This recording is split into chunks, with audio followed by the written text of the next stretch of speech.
Let's get started with the A3, in my opinion, the most annoying of all the variations against the Tango opening, against the main idea of black bishop b4, and against all these Nimzo guys who like to put this bishop b4 in the Tango opening so much. Unfortunately, we won't be able to do it anymore. I have like a pretty good experience against the A3 lines as well. The only loss that I made here, I lost to Grandmaster Nenadic from Serbia. And it was quite a bad game for myself because I misplayed the opening. So I don't think this variation is bad for us. I just think if you misplay something, it might go wrong for black. So let's go. How do you reach these positions? Let me just show you like a couple of transpositions. D4, knight f6, c4, knight c6, and after knight f3, e6. When we want to go with bishop b4, they play a3. That's the first line. Second line, d4, knight f6, knight f3 will play e6, not knight c6, of course. And when they play c4, you go knight c6. This is what I played a couple of times, and it worked perfectly fine for me because it's the Tango with knight f3. And they play a3, or they can play the knight c3 or g3. And finally, if they play c4, e6, knight f3, I very much like this pattern of mine with the knight c6, where I just go with a3 and I just go with a6 in those lines. So they go a3, and I just go with these variations. Anyways, and by the way, finally, in this variation with knight f3, e6, e4, knight c6, a3, what's happening here? So basically, when they go a3, we can't play any more bishop b4. We immediately have to switch all our plans and major ideas. So we go with d6. That's why I told you in the title of this lecture that this is actually King's Indian for black. I know that it doesn't look like King's Indian. And by the way, if you ever wonder what kind of this of King's Indian is this, if I played e6, don't worry, we wasted time for e6, they wasted time on a3. None of the sides can benefit from these two moves. After knight c3, there was a German IM who constantly kept playing in blitz this move against me. You should be playing knight a5, which I found interesting because you just want to break with a6 and b6, after which you're going to capture by bishop or by rook. But you can also bring your knight back on e7. I don't like it so much because I feel kind of packed here. So I prefer knight a5. In case of knight c3, we just go with g6, and they should play e4. I played a tournament game against somebody. The guy played h3, bishop g7, and played bishop f4. Actually, not against somebody. I played against the Grandmaster Milanovic. That was Serbian League back to 2010. I played castle. The guy played e3, and I was supposed to go with the most classic approach here, with queen e8 and e5. But at that time I didn't want to play like that. I just wanted to have some fun and to play some original chess. I played knight e7 to play e5.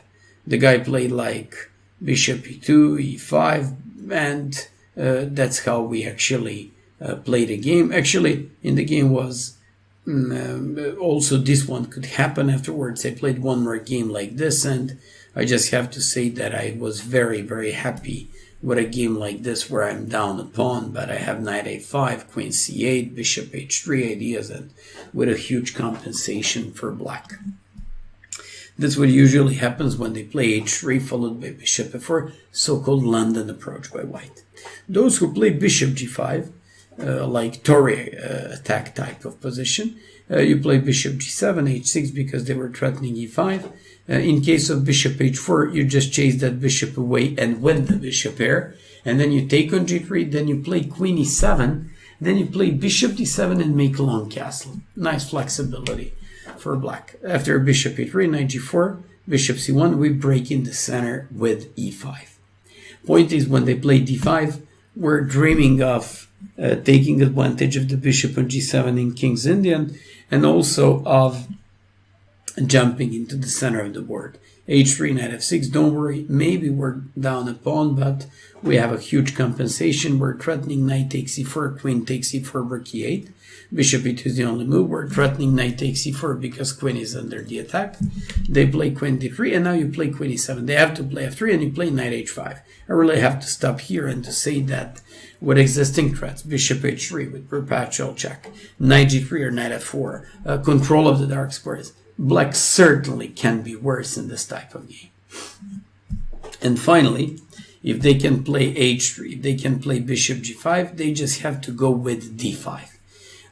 That's not a main move. The main move is just e4. In case of d5, interesting enough, we can play knight e5 to equalize. It's not enough. We have to play knight b8. And let me explain what do we do. When we play e4, bishop g7, bishop d3, castles, castles, here you should be playing knight a6. Point is that they can't play b4 because of knight takes e4. Point is that they can't play anything else because of knight c5.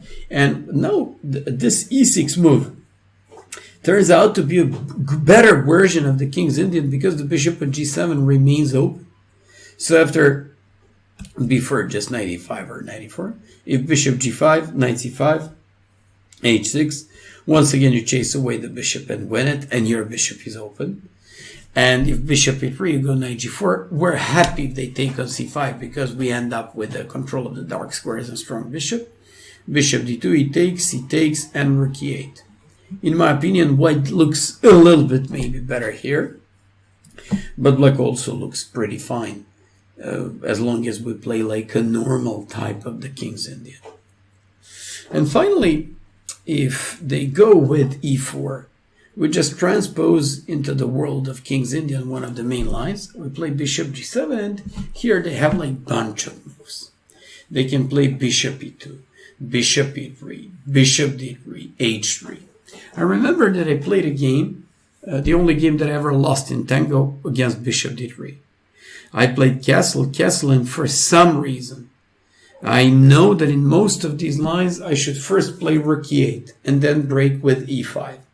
Instead of that, I should have broken the center with e5 immediately, and after that, jump with the knight into the center of the board. This is how Bologan played against Buzman in Bill 1999.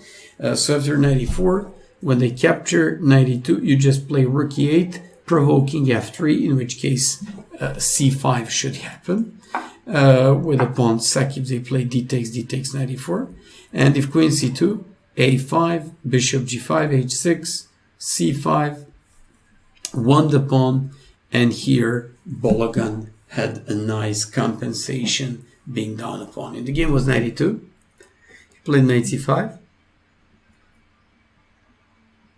played bishop e6, threatens knight e3, queen b2,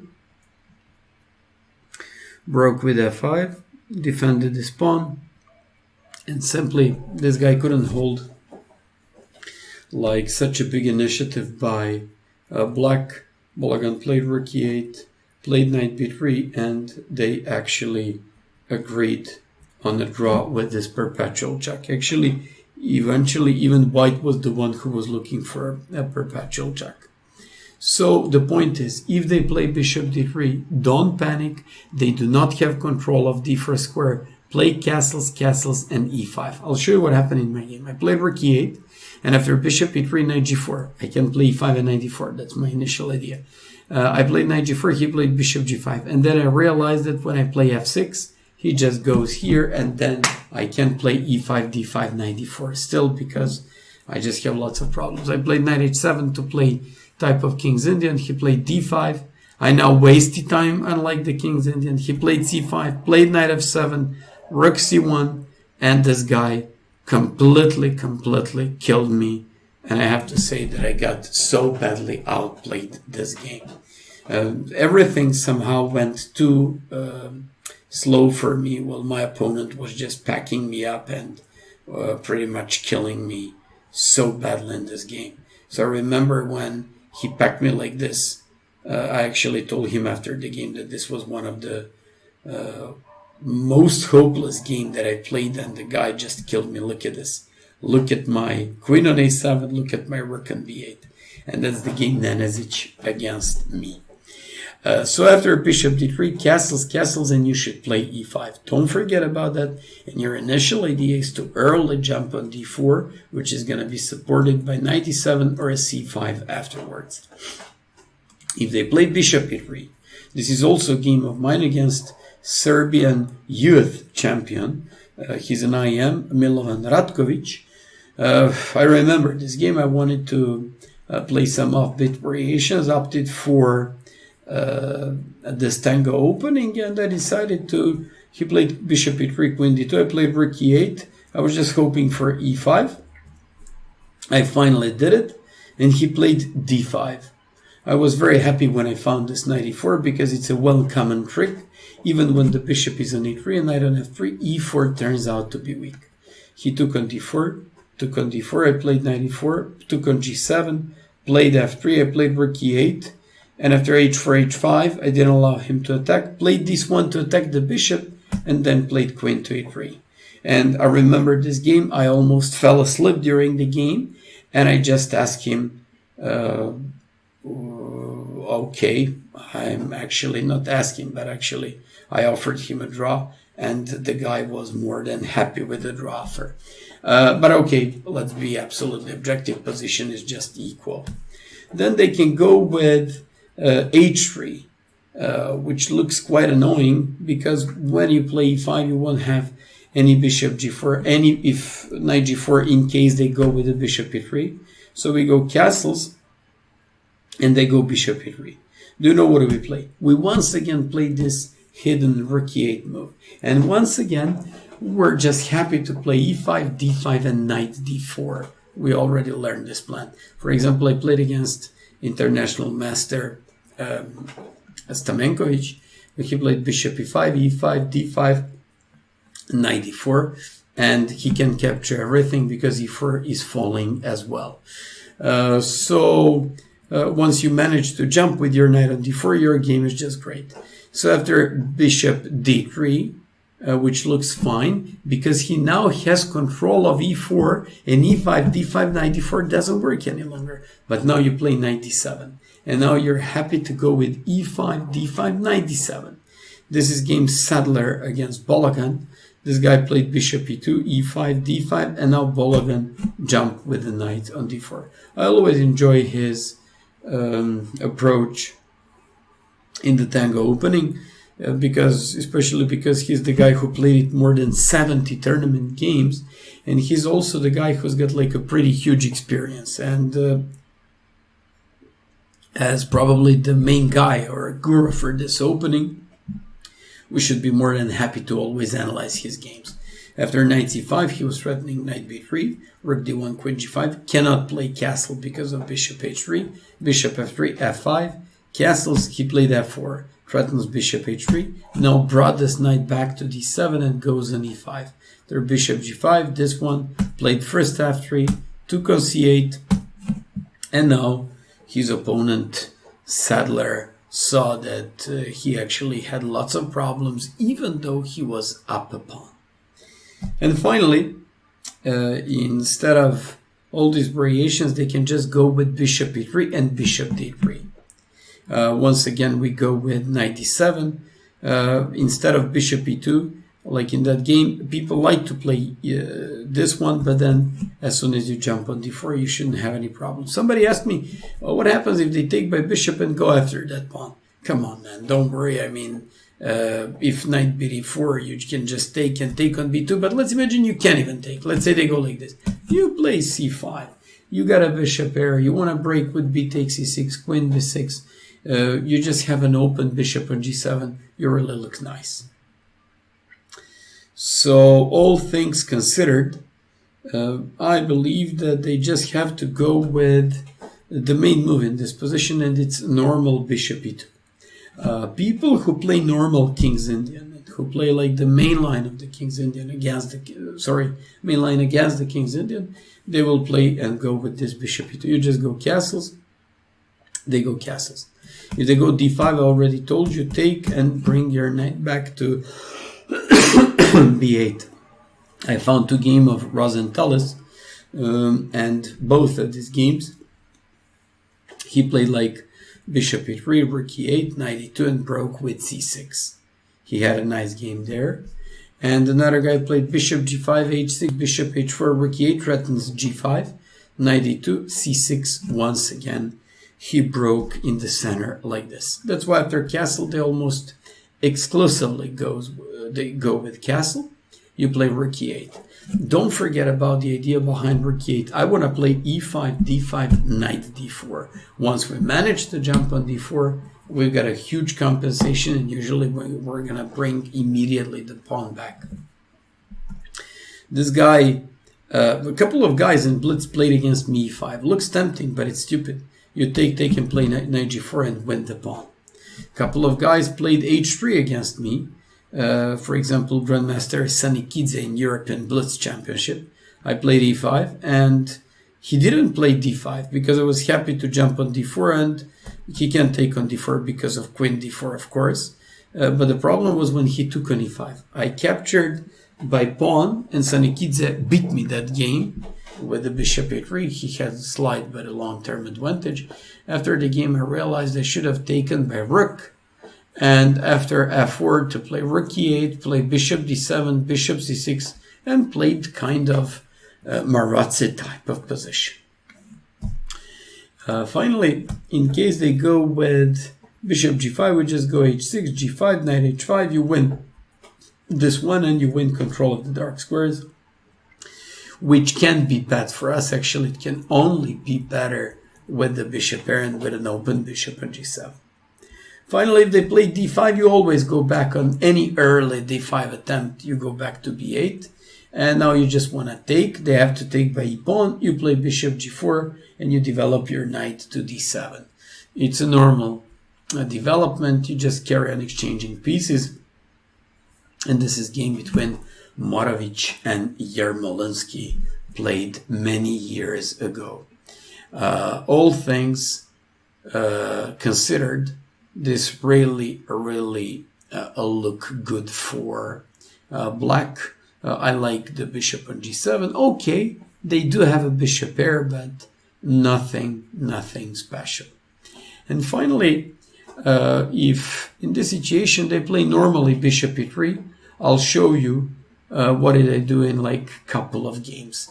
I played e5, d takes e5, d takes e5, queen d8, rook d8 is just equal, and you just want to go knight g4, knight e4. And in case of d5, guess what to do? Can you guess what to do? You just jump with the knight on d4. Once you jump with the knight on d4, they just have to take. You take and they take by bishop. You take on e4, and when they take on g7, which is kind of forced, we now threaten to take on c3. They can play queen d4, or they can take knight e4. In one game, was queen d4, only move to place queen f6, opposing this queen, taking by king, and playing rook e7, bishop d7, knight b5, and you just go into a dominating type of an endgame, even though you're down a pawn. This is very interesting because his pawns are just terrible, and they're on the light squares, and you have like a good control of the e file.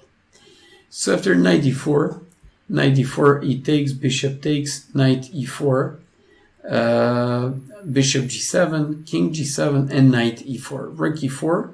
This is the game of mine, played against 1IM and 1GM. Barnaura played against me bishop d3. I brought the rook back, and Barnaura played rook e1. I captured, played bishop d7, defended my king with the queen f6, and I was happy to play an endgame like this. I played a5. The guy played well f4. I just played rook b8, and I claimed that in position like this, I can be worse. Not that actually I can be worse, that I'm actually gonna go and could try to play on a win. Rook c1, c5, b takes, and bishop f5. Simply my king is like more active.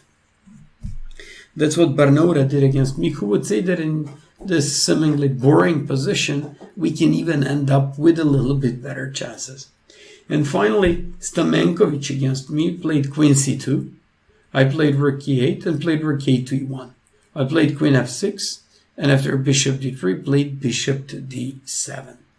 I just have to say that the position is equal, but if I have to choose side, I would definitely choose black side, because I can go with this queen on d4, I can control the center, I can break this pawn structure with a6 and b5, and just like I said, tiny better advantage, but if somebody has an advantage, that should be black here. And one more game of mine in this variation. If after rook e8, you just try to go with e5 and knight d4. Let's say they go with bishop e3, we just discussed about this. But once again, h3 is quite a difficult move. I'm not so sure if we can play e5 immediately. They're just going to take on e5 and get some slight chances to win without the queens on the board. I play e5, d takes, knight takes, but after the game I just realized with one of my students that after knight e5, d takes e5, not rook takes e5. That's what my student FIDE master Devery proposed. You should take by pawn, and then you just go with c6, and you get like a good control of the d5 square, and you do not allow your your opponent to go with this knight to play bishop g5 and knight d5. All things considered, I just have to say that in these variations, this variation is a little bit more concrete than other lines. You usually play like typical King's Indian idea with the rook on e8. You could have seen many times we even do this hidden move, rook e8, and now you're familiar with it. That as soon as you play e5, a rook e8, you want to play e5 followed by knight d4. That many times you even sack on d4 to get some compensation. And according to my analysis, White really can't hope for such an easy advantage out of the opening with these lines. Okay, that would be all about forward move a3 by White. Thank you for watching.